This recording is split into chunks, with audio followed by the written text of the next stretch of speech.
Hello students, मैं आपके लिए लेके आया हूँ आज 2 मार्च का साइंस का पेपर था सेट 3। और जिसमें हम ये नंबर है 31/1/3। और आज हम थोड़ा एनालाइज करेंगे पेपर्स को, किस टाइप से पेपर आया है उसके अब हम उदाहरण देखेंगे। पहले हम जो एक का पार्ट है, जो जैसे प्रश्न निम्नलिखित में से बताया प्रश्न संख्या 1 से लेकर 20 तक दिए गए 4 1 से लेकर 20 तक 1 मार्क्स के क्वेश्चन है। इसमें हम देखते हैं कैसे है। जैसे निम्नलिखित में से एक वियोजन अपघटन अभिक्रिया चुनने का वियोजन ऊर्जा स्रोत बताइए। अपघटन कैसे होता है, ऊर्जा का स्रोत ये बताना है। तो इसका आंसर सी होगा, AgBr2 में। सेकंड का आंसर है जो इसके अंदर भी होगा। जब किसी परख नली में दानेदार जिंक के टुकड़ों में 2 ml सोडियम हाइड्रोक्साइड विलयन से मिलाकर गर्म कर लेते हैं तो उसका रासायनिक अभिक्रिया संतुलित रासायनिक समीकरण बताइए। तो इसमें समीकरण लिखना था, कुछ नहीं करना था बेटा। तो इसके अंदर हम NaOH प्लस में जिंक सल्फेट के साथ लेंगे तो ये आंसर आएगा आपका बी।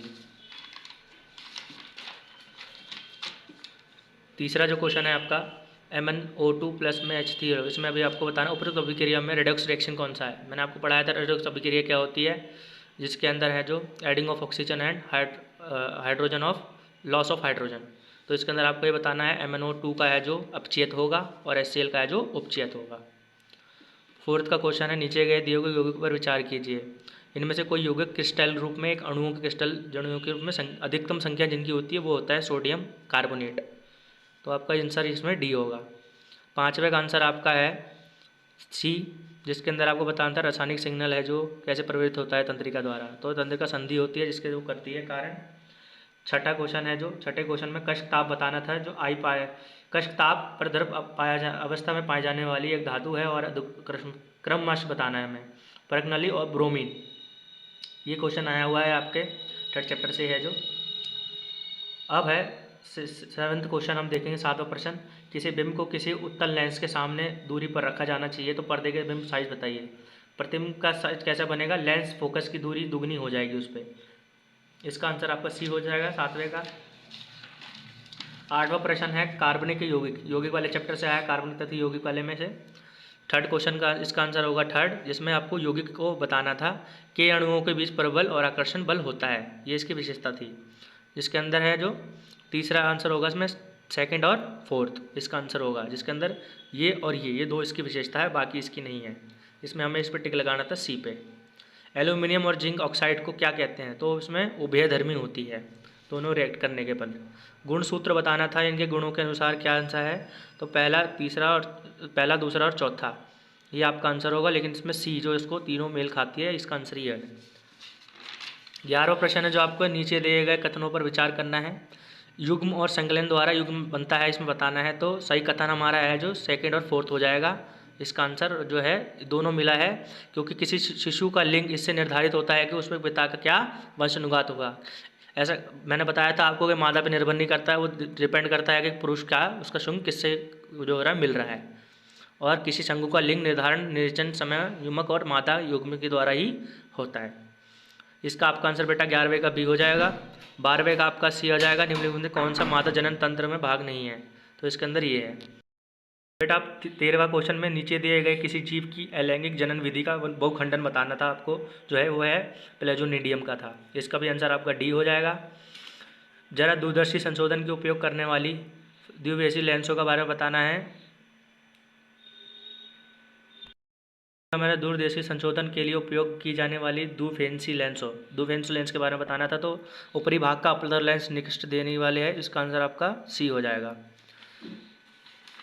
बेटा। 15वें का ये मैंने आपको उस टाइम भी बताया था, अगर आपने पढ़ा होगा। किस धारावाही परिघ नली के भीतर उत्पन्न चुंबकीय का पैटर्न बताना है कि किस टाइप से पैटर्न होता है चुंबकीय का जो है। तो इसका ये वाला जाता है राइट टू लेफ्ट, मैंने बताया था आपको बाएं से दाएं की तरफ। तो ये है ए आंसर हो जाएगा इसका, है जो ए। और निम्नलिखित में से वह आहार श्रृंखला पहचानी है जिसका द्वितीय पोषित स्तर के जीव में विलुप्त है। तो इसका पर्णवलिक, पादपलिक, छोटी मछली और बड़ी मछली। ये क्वेश्चन भी अच्छा आया हुआ है, मैंने बताया था ये आएगा एग्जाम और आया भी है यहाँ पे। Very good. अब इसके अंदर जो आपका है 17वां से 20 जो है 2 कथन दिए गए हैं। एक अभिकथन है और दूसरा कारण।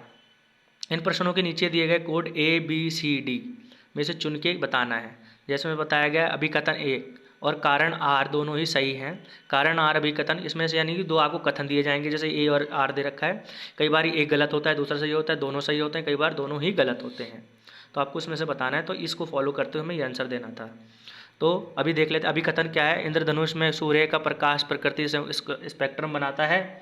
और कारण क्या था इसका, दिया गया है कि इंद्रधनुष तभी बनता है जब प्रकाश में सूर्य सिर के ऊपर होता है तथा वायु में जल की सूक्ष्म बूंदें उपस्थित होती हैं। तो बेटा इसका आंसर अब हम ए है। इसका आंसर क्या इसके अंदर है, जो आपको जो अभिकथन दिया गया है और कारण दोनों ही सही हैं, और कारण अभिकथन की सही व्याख्या करता है। जो ये स्टेटमेंट लिखी गई है ये इसकी बिल्कुल पूरी सही व्याख्या कर रहा है, यानी दोनों सही है लेकिन ये जो है ये सही व्याख्या कर रहा है। ऐसे ही क्वेश्चन ये सारे करने थे, ये स्टेटमेंट वाले क्वेश्चन थे, कथन वाले। अब दूसरा क्वेश्चन 18 देख लेते हैं। 18वां क्वेश्चन है जो, जब जिंक नाइट्रेट अम्ल से अभिक्रिया करता है तो हाइड्रोजन गैस नहीं निकलती। और इसका कारण देख लेते हैं। नाइट्रेट अम्ल अभिक्रिया में उत्पन्न हाइड्रोजन गैस को उपचित करके पानी बनाता है और स्वयं अपचित होता है। तो अब इसका आंसर जो है बेटा आपका ए आएगा। ये भी सही है, ठीक है ना। इसमें क्या है कि ए और बी दोनों के अपघटन करता है, ठीक है ना, दोनों ही सही हैं। और जो ये स्टेटमेंट दे रखी थी अभिकथन, जो आर को पूरी तरीके से व्याख्या करता है। जैसे इसके अंदर बताया था मैंने, ये फॉर्मूला लिख दिया था, Zn प्लस में HNO3 NO3 हो जाएगा, और इसको हम इसमें से हम जिंक नाइट्रेट हो जाएगा, NO3 अलग हो जाएगा और H2O अलग हो जाएगा। अभिकथन 19वां कर लेते हैं। 19वें का अभिकथन क्या है, किसी आहार श्रृंखला के उच्चतम पोषी स्तर के जीवों को हानिकर रसायनों का संग्रहण अधिकतम होता है। अब इसका कारण एक बार देख लेते हैं क्या कह रहा है। फसलों को रोगों और पीड़कों से बचने के लिए उन पर हानिकारक रसायनों को छिड़काव किया जाता है।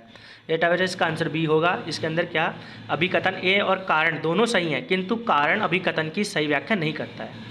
ये स्टेटमेंट दोनों सही है। अभी तक हमने दोनों में देखा कि जो कारण व्याख्या कर रहा था सही तरीके से, लेकिन इस बारे में नहीं कर रहा है, ठीक है बेटा। अब 20वां क्वेश्चन देख लेते हैं। 20वां क्वेश्चन है, 20वें का है अभिकथन, स्थलीय जीवों की तुलना में जलीय जीव श्वसन दर अधिक तीव्र होती है। कारण क्या दे रहा है ये, वायु में ऑक्सीजन की मात्रा की तुलना में पानी में घुल ऑक्सीजन की मात्रा बहुत अधिक होती है।